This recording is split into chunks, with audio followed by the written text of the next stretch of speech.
تمہیں کیا بتائیں گے کل کیا ہونے والا ہے، وہ قرآن میں پڑھو۔ بحمدی تعالی اسلام کو اللہ تبارک و تعالی نے صرف انت وشواس پر نہیں چھوڑا، اس رب ذوالجلال نے اس دین کی پختہ جڑیں حضور پاک صلی اللہ علیہ وسلم کی ذات اور قرآن کے ساتھ جوڑ کر رکھا ہے۔ میرے دین کی حقانیت کی سب سے بڑی دلیل قرآن پاک جو آج تک زندہ معجزہ ہے، میرے آقا صلی اللہ تعالیٰ علیہ وسلم کا۔ عزیزان گرام وقار، قرآن پاک سے قرآن کی سچائیاں ہم نے آپ کے سامنے برسوں سے رکھی ہیں اور سب سنتے بھی رہتے ہیں۔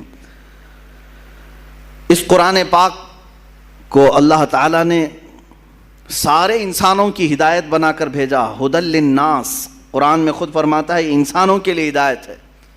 ایک آیت میں ہدی للمؤمنین ہے، مومنوں کے لیے ہدایت ہے۔ ایک آیت میں ہدی للمتقین ہے، پرہیزگاروں کے لیے ہدایت ہے۔ مطلب جو جتنی اس سے ہدایت حاصل کر لے جائے گا اتنی اس کے لیے ہدایت کی کتاب ہے۔ صرف ہدایت ہی کی کتاب نہیں بلکہ بیمار ہو تو شفا کی بھی کتاب ہے، بھوکے ہوں تو تمہارے رزق کے لیے بھی یہ مداوا بن جائے گی۔ تمہارے زندگی کے پورے دستور اس میں مرتب کیے گئے ہیں۔ یہ ہمارا پورا زندگی کا دستور ہے، نظام حیات ہے۔ اور قرآن سے ہمارا تعلق ایسے ہی ہے جیسے روح کا جسم سے تعلق ہوتا ہے۔ اگر روح نکل گئی تو جسم بیکار ہے۔ اسی طرح قرآن پاک اگر ہمارے درمیان سے نکال لیا گیا یا اسلام سے اسے الگ کرنے کی کوشش کی گئی تو یوں سمجھ لیں کہ روح نکال لی جا رہی ہے۔ اور ہزار کوئی بولے قرآن کو بدلنے یا ہٹانے یا نکالنے کے ہیں، اس مالک قرآن نے خود یہ ارشاد فرمایا ہم نے قرآن کو اتارا ہے اور ہم ہی اس کی حفاظت کریں گے۔ ہے ہمت تو بدل کر دیکھ لو، ہے تمہارے اندر طاقت تو اس کو مٹا کر کے دیکھ لو۔ عزیزان گرام وقار، ہم قرآن کی حفاظت کے لیے جو کر سکتے ہیں یہ ہماری استطاعت کے مطابق ہوگا، لیکن اصل اس کی حفاظت تو رب کریم خود فرما رہا ہے۔ آج میں اس ہدایت والی مقدس کتاب کے سلسلے میں ہی آپ کے سامنے عرض کروں گا، چونکہ یہاں وقت بہت کم ملتا ہے اور مجھے آج طویل گفتگو کرنی تھی آپ کے درمیان، اور میرا یہ میسج عقل والوں تک بھی پہنچے اور بے عقل لوگوں تک بھی پہنچے، ان لوگوں کے درمیان بھی جائے جن کو صرف کیڑے تلاش کرنے کی عادت ہے، تاکہ اللہ چاہے تو انہیں بھی ہدایت مل جائے۔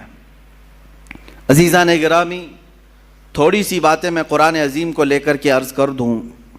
قرآن کل اترا ہوا، پرسوں اترا ہوا، مہینے پہلے اترا ہوا نہیں ہے، بلکہ یہ لوح محفوظ پر بہت پہلے سے لکھا ہوا ہے۔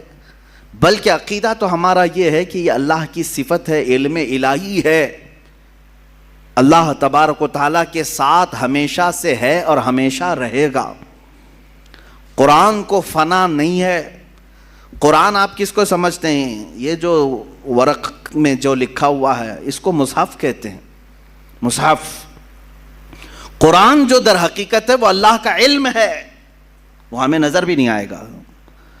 وہ جو علم الہی کو الفاظ میں جامہ پہنایا گیا اور اس کو ورق پر لکھا گیا تو ہم نے اس کو اٹھایا ہے، جو چھو سکتے ہیں ہم اس کو مصحف کہتے ہیں۔